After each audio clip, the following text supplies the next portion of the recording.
আজকে আমাদের গন্তব্য চন্দ্রমহল ইকো পার্ক। আর ইকো পার্কে আমরা যাচ্ছি বাগেরহাটে, কারণ এটা বাগেরহাটে অবস্থিত। আর এখানে অনেক দর্শনীয় জায়গা রয়েছে। আর এই জায়গায় যায় আমাদের কাজ হচ্ছে খেলাধুলা করা, ক্রিকেট, ফুটবল, সাংস্কৃতিক অনুষ্ঠান এবং অনেক কিছু করা, খাওয়া দাওয়া আছে। সৃষ্টি একাডেমি কেয়ারের এই সুন্দর অনুষ্ঠানটি দেখতে হলে অবশ্যই ভিডিওটি সম্পূর্ণ দেখতে হবে। আমাদের সৃষ্টি একাডেমি কেয়ারের টিকিট সিস্টেম করা আছে বাস ওঠার জন্য। এই সে টিকিট সিস্টেম আসেন কন্ট্রাক্টর সাহেব, আপনি কিভাবে কি সিস্টেম বোঝাই দিন একটু ক্যামেরার সামনে। আসসালামু আলাইকুম।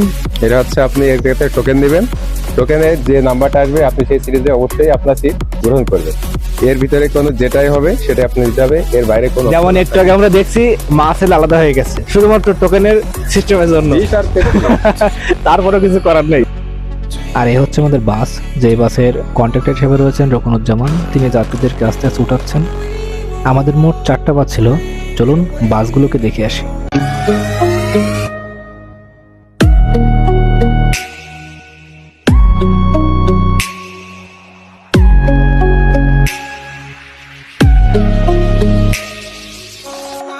শুরু হয়ে গেল আমাদের বাগেরহাট যাত্রা। বাসের মধ্যে সবাই অনেক আনন্দ করছে, অনেক শিক্ষক দাঁড়িয়ে আছে, কারণ তারা সিট পায়নি।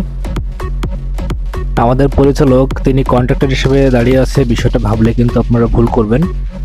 তার আসলে হঠাৎ করেই শরীরের মধ্যে একটা ঝাঁকুনি দিয়ে উঠলো এবং তিনি কন্ট্রাক্টরকে বলে ওখানে দাঁড়িয়ে গেলেন।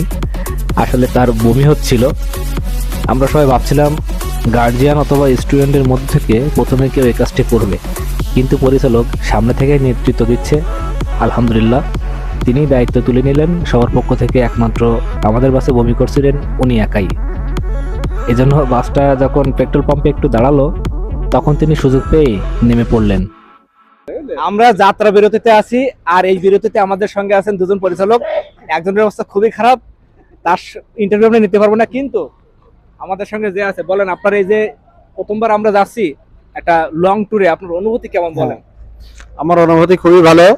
এরকম জার্নি আসলে দেখা যায় না। সবচেয়ে বড় কথা হলো যে আমার স্কুলের বাচ্চাদের নিয়ে এবং অভিভাবকদের নিয়ে আজকের যে যাত্রা, অর্থাৎ শিক্ষা সফর, এই সফরটা আসলে অনেক আনন্দদায়ক।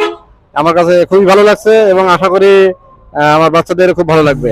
বাস থেকে নেমে ইকো পার্কে যাওয়ার পথে আমাদের 2 শিক্ষক খাবার খুঁজছিল, আর পাশে দেখছিলাম মাঠে অনেক বাচ্চারা ক্রিকেট খেলছে।